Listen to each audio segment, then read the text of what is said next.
At least you have your health. Health's not good enough. Not everyone shares your sense of humor. Health is wealth. Evolv. Evolv. We evolve through pain. Evolv the podcast. Andrea and Julie. It's time to begin. Welcome back to Evolv the podcast. I'm Andrea Waycott. And I'm Julie Saunders. And we're going to talk week 4 of our Fit for Fitness challenge, which we started. You love saying that. I do love Fit for Fitness. I just think it's catchy and clever. But the whole... My interpretation of that is get your shit together and get started. Yeah, and I get that. We're at week 4 now, and she's like, okay, I've given you 3 weeks. Yeah. Move it along. For me, it's almost 1 week too many. Okay, so I'm going to cut to the chase. This is get started time, yeah? Yeah. This is, you know, we've gone over very quick recap. We've done our, you know, why are we doing it? You know, how are we going to do it? You know, what's going to keep us there? Kind of thing. We've set some goals. We have modified, hopefully, or at least looked at how we will modify and structure our week from a cutting time. Yep. You know, cutting out time. Carving out a little space to do your exercise or your... Having a look at our diet, analysing that, and you know, prepping to make some changes there, and that's across the board. Some habit changing, time, you know, taking focus on time, and also looking at what we're eating. I think I charmingly put it, what you shove in your cake. Shove in your cake hole. Yeah, I know. I have been looking at what I've been shoving in my cake hole. Some of it's even been cake, but I actually had a cake this week too. Did you? Yeah. I had the tiniest slither. Like I'd say you'd be so proud of me, but you'd be like, no, I should be proud of me. I just took the tiniest little slither. I did not eat a big piece of cake. But you know what I would say, and remember what I was saying last week, this is not about cutting out 100% of you know, of the things that you like. This is cutting down. Cutting down. I mean, yeah, I said you got to veto probably, you know, if you're looking at reducing weight, you got to veto 80% because there's of the crap. I mean, that you're eating. I could probably think of a nice way to say it, but that's essentially it. We don't need to worry about that. No, nice ways to say things. I never have. So I think, you know, this is all stuff that you know. You know, you have to make the time. You know, we talked about some sensitive issues last week that for Andrea, but for a lot of people. And it's really, you know, sitting down and rationalising diet, you know, not making extreme measures. This is about increments, and I stress that point to you. It's the same with carving out time. You know, don't say to yourself, I'm going to train 5 to 6 days a week when you don't train at all at the moment. I'm going to train for 2 hours a day when you don't train at all at the moment. It's not going to happen, not probably long term. So you need to, you know, even with the goal setting, you know, I'm going to do, you know, I'm going to be like this in, you know, in 2 months' time. You know what? It's probably not going to happen. If it does, it's not healthy and it's probably not sustainable. Yeah. Which is why I hate the word, you know, when people say I'm going to go on a diet. No, you're going to eat for health. Yeah. I'm going to, you know, strenuous exercise routine. No, you're probably going to have a heart attack, and then you'll be in hospital for a considerable time and then back to square one. Well, that's one excuse not to do exercise. Well, that might not happen. But what I'm saying is you... that you know, you need to go into this with across the board with the viewpoint that this is for life, for the rest of your life. It is part of your lifestyle. So adopt every aspect of it that way. Yeah. Yeah? Yeah. Especially the spending on Temu, Andrea, just setting yourself up with a new wardrobe, which I like for you is accountability. Yeah. But just purchasing it and then not using it is not. I'm pretty sure everything I purchased from Temu is going to be so practical and useful. And I think we said, be it Temu or Shein or whatever, you know, they have like these really great outfits and you go crazy. And if you're like me, I put like 430,000 things in the cart and then I go, awesome, I love them all. And then I look at the price and then you go $4,000. And you go, okay, I can get rid of that one, that one, that one. Yeah, and the most expensive one has been like, and I'm not joking, like you owe $4,000 and the most expensive item has been $25. And I think, maybe I might have I've gone a little overboard. You way beat me. So then I have to say to myself, okay, I'm going to bring that down to about 150. What I can actually afford. Let's go back to reality. So yeah, 432,000 things have to go. And you don't have the space at home to keep all that stuff anyway. Don't I? I live on property. I'll build another shed. That's why I moved there. All right. So you were teasing me with this whole big three thing. Yes, that's right. She kept saying, big three. And I'm like, what is the big three? She goes, well, you'll tell me. Well, there's lots of things we could have made a big four, big five, rings off, but for me, the big three, and I love it because they all sound like they go together, it's honestly three key things for me.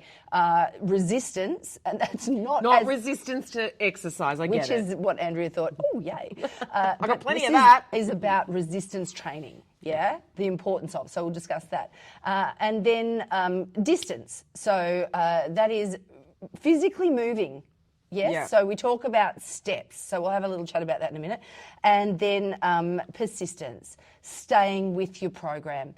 When the going gets tough, don't bail, which is pretty much probably what you've done most of the time. That's why we're all doing the 4-week Fit for Fitness challenge. That's right. That's why we're talking to you right now. Yeah.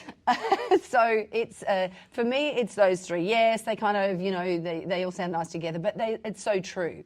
So let's have a look. Let's have a look at resistance training. Why? Why is it so important? Because people say, I don't want to get muscles, I don't want to get big, and it's so not about that. Yeah. One of the most important things in resistance training is bone density. Okay, and increasing your bone density and your strength. And the key there, and I haven't actually got the stats, but they're quite interesting and quite high, is the reducing the risk of osteoporosis. Yeah. And I think if you haven't, touched on that yourself, What age do we have to start panicking about that? Well, do you know what? I don't think panic is not where we want to be, Andrea. And that's always where I am at. Panic is not where we want to be. Where we want to be is we want to stop that from happening. And of course, for some people, there's medical issues within that, this is not going to combat, but it will help. Yeah. Regardless. In answer to your question, I think it's more about if we set ourselves up for success from the start. So if you, and it really comes down to, you need to lift heavy things. Yep. And that doesn't mean you need to lift everything. Yeah, you do. And it's really what you need to do. You need go pick up your child who is now a teenager and lift heavy things. But in the right way. You need to be in the right way. So it is really key for bone density to be in the correct way, with the correct form, to be lifting heavy things. Really, to have, I'll say heavy, it's subjective, but that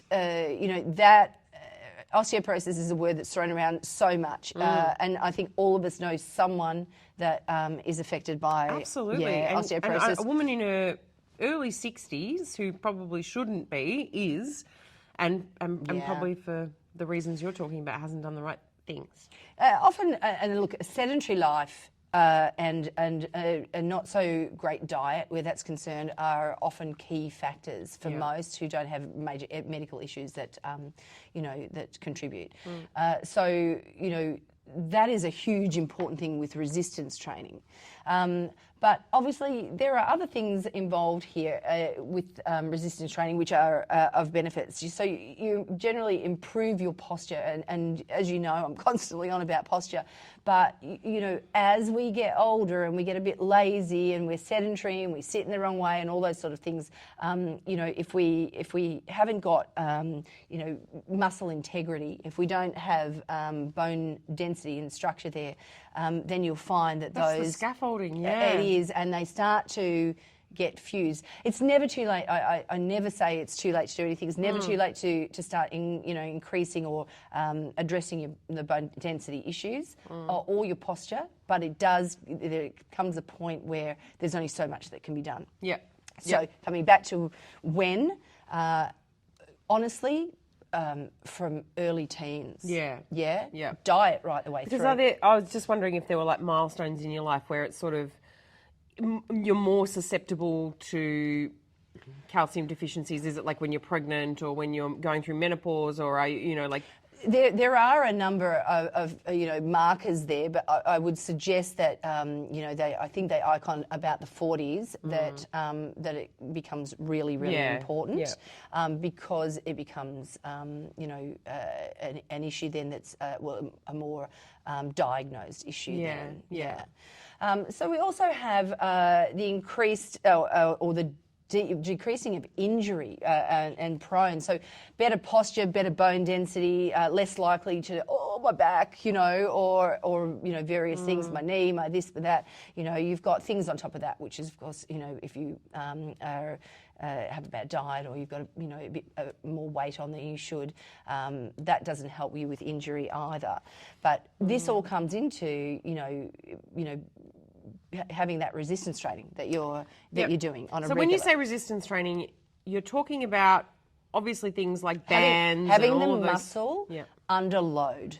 Yeah, under load. Okay, that's a good definition. So having the muscle under load. Yeah. Whether it's by using bands, Weights. dumbbells and weights generally, and Yep. obviously as you progress you'll be able to increase that. Doesn't mean, as I said, necessarily putting on a whole lot of muscle. So there's ways to do it that don't, some people go, I don't want to be muscly, and you don't have to be to increase your bone density. Yep.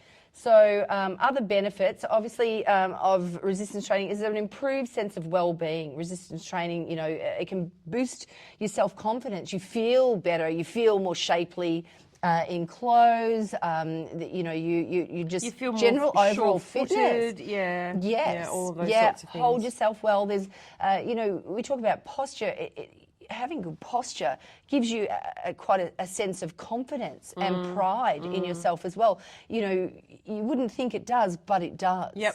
It's that fake it till you make it type thing? Well, I also possibly yes, but Just sit up nice and straight and have beautiful posture. really any faking it in bone density. Oh, okay, right. You can't fake it. But I get a lot of teenagers in, and for a number of reasons, obviously, but there's two key reasons I see. They're either, or perhaps three. Some that are very tall, they tend to bow down a bit. I have noticed that with tall people. Yeah, and also just lack of confidence. Yep. So that that posture goes Because they feel like they're always standing out, so they're trying to shrink down. And people sitting at desks, especially young age, gaming and stuff, they're sort of, in that, slouching, slouching and bad posture.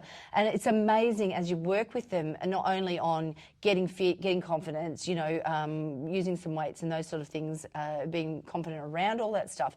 The byproduct is confidence in general as well. But then their posture, tweaking their posture, and they find that, that they don't walk in anymore with their head down. So they're all really beautiful byproducts of resistance training. And I understand that you don't have to be, doing resistance training to work on those type of confidence, issues. But it certainly helps because you have that sense of well-being as well. Yeah, no, that makes perfect sense. And so next is distance. Well, I think no. There's a last issue that You said distance. the last issue in the resistance training or benefits thereof. Yep. Is that it also increases, your cognitive function as well. Oh, I didn't know that. So training in general, yes, it does. What makes you smarter? Yes, I think you have your body is functioning properly. Your mind starts to function properly as well. It's a beautiful byproduct. I'm all for getting smarter because let me tell you, some days I'm just not that smart. So, all right, that's a good thing. So, we will. Come on, Nelly. Nelly. Negative Nelly. Sorry to all the Nellies out there. No, but it's true. Like, just to feel a little sharper every day wouldn't hurt, right? Look, you know what? Make fun of it, but the clarity of I'm not mind making fun of it. when you exercise, your I know. systems start working more. More oxygen, more blood oxygen, circulation, more and everything. You know what? You're pooping more. Yeah. You're doing other things. Your body starts to work Absolutely. better. And your brain would feel sharper. You would feel, because, you'd wake up some mornings, well, you probably don't, but I wake up some mornings and it's just like a big cloud, like you feel like, oh, what am I going to do? and sometimes to be creative or to think or whatever is such a hard thing. But if you've had good sleep, you've eaten well, you've maybe been out in the sunshine the day before And you've doing got stuff, up and what have you done first thing? gone for a walk, No. drunk your water. Yes. You do feel like you can tackle all the thoughts, all the things, all the thinking. And that comes back to doing something for yourself as well. Yeah. So now, Andrea, we go on Distance. to distance, which is the steps that everyone is talking about. Yeah. Yeah. And there's a number of 10,000 put on it. And to be honest, yes, it's a sort of a great number to throw around. But look, 7 to 10,000 steps. But the main thing is to set yourself up with an achievable number of steps that you want to do. So if you're doing, and I think we've talked about this before, that if you're doing, let's say 5,000 steps in a day, you want to look at increasing that to 6. Yeah, and then so on and so on. The ideal is to be hitting around somewhere between, and it's a little individual, but somewhere between 7 to 10,000 steps in a day. Somewhere in there. That's healthy. Yep. Yeah, to get those in. And look, you can use things like Fitbits and smartwatches of all different kinds, but at the end of the day, you don't actually have to have those. If you time or work out how many steps and how would long... you count all day? No, you have to have a watch or something. If you let me finish. If you work out how long and how many steps it takes you to walk 1 kilometre, then, you can average out your steps in a day. So if some people are resistant to, to going and buying that technology or wearing it, you don't have to. You can kind of get an average of what you're doing. Yeah. And your phone does, if you have it turned on, a lot of them just count your steps. They're not 100% accurate, Sometimes but I they're do pretty encourage good. people to go without the phone because it's like time to. But yes, of course, that's something that can track as well. Yeah. So cardiovascular fitness is really what we're talking about with these steps. That's really where you're going or what you're aiming for. And Andrea, the importance of cardiovascular fitness is, I think, where you started with your fitness journey, or not. Because otherwise you die of horrible heart things. Yeah. So extreme. So obviously cardiovascular fitness, it measures how well your body takes in oxygen and delivers it to your muscles and organs during prolonged periods of exercise. Okay, that is what that is. What does it help with though? So it helps us with things like weight loss and maintenance, improve bone density, which you talked about. So it's an add-on to your resistance training, increases your muscle mass. Yeah, so you're not atrophying, you're up, you're not sedentary, you're moving, and obviously your muscles are working. It's a low impact exercise, so it's kind on the body, kind on the the joints of the body.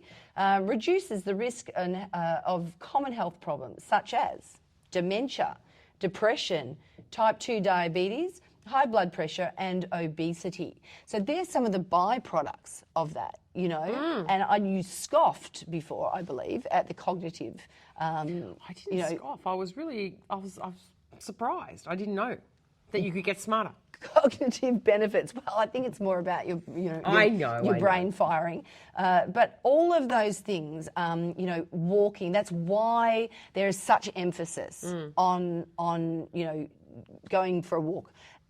And as I've said to you before, and I know that you've struggled with the time aspect of things, of fitting these things in. And I think in our week 2, I sort of suggested, put your feet on the floor, get up, go outside, go for a walk to the letterbox for a start, walk anywhere, get that routine going.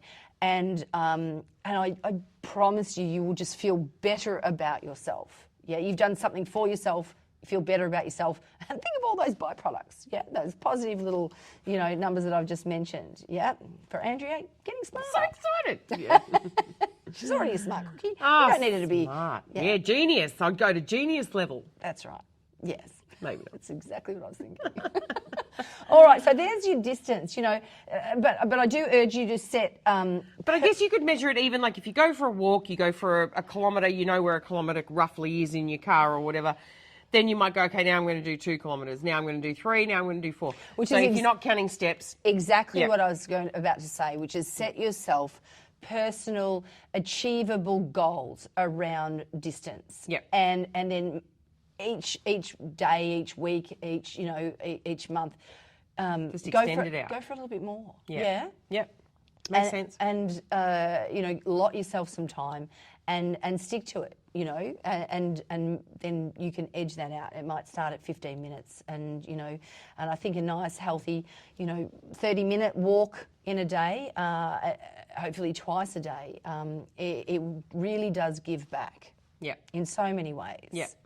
So then we are at. I think I must mention here too. People say, "Oh, I don't really like going for a walk." Okay, and you nature lovers, there are other ways to do this too. Take the stairs. Park further away in the car parking area. You won't get your doors hit because everyone's lazy, so they won't. That's true. That's right. Walk and talk. Go for a walk with a friend. You know what? It's amazing if you go and walk with a friend. Oh yeah, makes everything better. That half an hour or an hour of Flies walking, by. it does. It flies by. You've really enjoyed it. You feel better. You've had a great little social. Yeah. And for you were talking about you like being social. So. I do. There's lots of, walking groups and, drag a friend out who's also struggling to start. And it's a really nice way to spend the time, doing those steps, which a lot of you think, tedious, horrible. There are other ways. So, I was laughing. Someone was saying to me, I walk whilst I'm waiting. I'm like, waiting for what?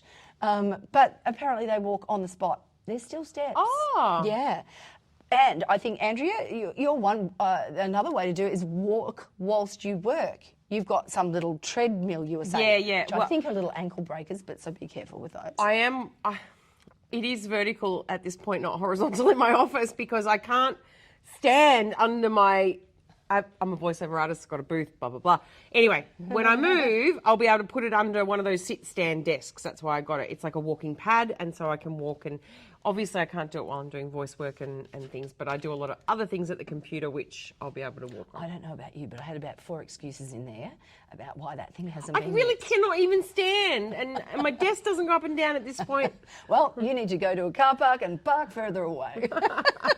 Every morning drive out of my driveway. But the main thing is, with all of that, is celebrate your successes. Yeah. And it means if you haven't done something and now you are, then pat yourself on the back over it. That's a success story. And then each step of the way that you make, tweak it a little bit, go a little bit further, extra amount of steps, or add some kind of movement into your day that helps in this area, then they are successes. And reward yourself, not with cake. But Why'd you look at me when you said that? Celebrate I swear you yourself. looked at me. I didn't. But I am now. All right, so the last one of these is persistence, and it's pretty simple here, which is, the definition of is just the ability to stick with something. Yeah. Which is really, really important here. And whatever that might mean, which is we've, set goals and things like that to keep you on track, that is a key, obviously, if you stop this, if you say, I've lost a couple of kilos and now I'm just... Oh, now I did get into those jeans I couldn't get into. That'll do. Again, I reference this is setting yourself up for A lifetime of change. Lifestyle. Yeah, that's exactly right. So you want to be able to keep this up and feel this way, and those things that you're feeling good about in yourself, you want to continue that. Yes, because to be honest, if we stop, then you're back where you started, and it's so hard to start. Indeed. It's hard to start. It's easier to probably keep doing something once you've made it a habit and a routine and everything and you're in it. It's a lot easier to keep going probably than it is to start. And that's probably why people like me who are just at this beginning find it so overwhelming. But if we do get going and we do start doing, it's going to get easier. And that's why I say always, acknowledge your successes, whether it's you've been to the gym, whether, you've gone for that walk, whatever it is, acknowledge that. Yeah. Those are wins, yeah? So I think that pretty much sums it up. You are ready now to fly, my little birds. You need to, whatever it is that takes you, whether you're, at home and you've set yourself up with a home-style gym and, you've got your resistance bands and your weights and your stability ball, whatever it is, your vertical. You probably won't know what to do with any of them, but you have them.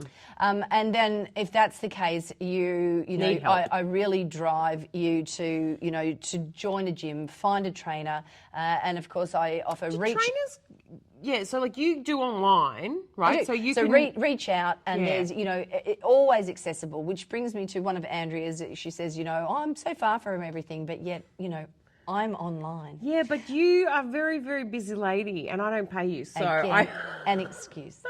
So I'm saying to everyone, there really isn't an excuse. There's accessibility to exercise everywhere. You just have to make the commitment. Yeah, you've even got clients internationally. Like I do. You're an impressive lady. Impressive. Well, I'm not sure about that. You're all over the joint. Do you know who's impressive? It's the clients, because they are making the commitment and they are saying, okay, well, I'm going to overcome X, Y, and Z to do this. So the desire and the need is there, and that's what I urge you to do. So if you need, and I do say to people often, if you are just starting out, I urge you to take on a trainer for at least an 8 to 12 week program. Yeah. And commit to it. Commit to that program, which should be individualised to you, and not a cookie cutter type, setup, and feel and see the results within that time, assuming that you've committed to it. Give it a go. Get the help that you need, and then some people as I sort of intimated before, spread their wings and fly, and some people need to then go continue within that way because they find that is the way to keep them on track. Yeah. But whatever it is for you, I urge you to do it. As I said, if you've got any questions or you finding difficulty starting, reach out and we'll help set you on the way. Yeah, and I think like for success, I wouldn't know how to use a resistance band if it wasn't for you, and things like that. Like I wouldn't know the correct way to do things and the right way, exactly, without hurting myself. Well, we don't go and knowing how many. Yeah, we don't go and do our own surgeries. No, it's very hard. So it stands to reason. I do think getting help is 100% the way to go. Yeah, and it is for most people, and they tend to stick with it then because they're empowered by the fact that they're gaining knowledge and they know what they're doing is actually going to to have positive and as you say, effects. it's tailored to them. So it's like, well, I really hate this and I hate this and I hate this and I hate this, which we probably shouldn't hate ourselves. I get it. We're not doing hate. We'd like to improve this and this and this and this. It's all about reframing with her. But, like you can actually then create that program to really target those areas and those things. Absolutely. Whereas if you're out there on your own, you're kind of just doing it and not know how you're going to get those results. And for the most part, that's when people give up because they just go, oh, I really don't know what I'm doing. Yeah. It's and actually, it's not changing anything. So that's right. Yeah. It's not having any great effect. Yeah. Why am I doing it? Yeah. So professional help and advice specifically tailored to you is super And this is probably a good point to just say, if you do want to get in contact with Jules, she has a website, evolvfitness.com.au. Yeah. It's Evolv without an E, just like this podcast. Or contact me through socials, through socials or whatever. Yeah. But we'll pop all that on the end, in the end notes. And as I said, feel free to reach out. And if you've got any questions for Andrea and I, please, I like fun questions, not fitness questions. Send the fitness questions in. They're for her. Fit for fitness. Fun stuff. Fit for fitness. That's right.